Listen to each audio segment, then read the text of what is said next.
Monthly 22 days normally, ஏன்னா Saturday Sunday market close என்றதால் ஒரு 8 நாள் கழித்து 22 டேஸ் தான் நாங்கள் மந்த்லி வேலை செய்ய போகிறோம். அதுவும் டேக்கு 2 ஹவர்ஸ் தான் கொடுக்க போகிறோம். மேக்ஸிமம் 2 ஹவர்ஸ் கொடுக்க போகிறோம்.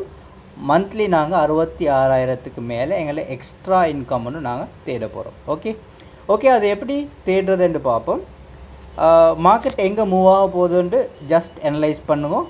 கேண்டலிஸ்டிக் சார்ட் பேட்டர்ன் தெரிஞ்சவங்க. ஓகே, இப்போ பாருங்கள் 2313 இருக்குது.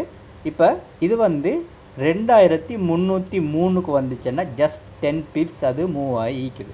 இந்த 10 பிப்ஸ்ன்றது ஈஸியாக 30 மினிட்லேயே மூவ் ஆகும். அது நீங்கள் ஈவினிங் டைம் நியூயார்க் டைமில் ட்ரேட் பண்ணிங்கன்னா ஈஸியாக உங்களுக்கு 30 மினிட்லேயே வந்துடும். மார்க்கெட் எங்கே மூவ் ஆகுமென்று பார்த்து ஒரு சின்ன ட்ரேட் 0.01ல் உங்களுக்கு 100 USD அக்கௌண்ட்டில் இருந்தால் போதும். 0.01ல் ட்ரேட் பண்ணி நீங்கள் என் பண்ணலாம். மேலது விவரம் தேவையான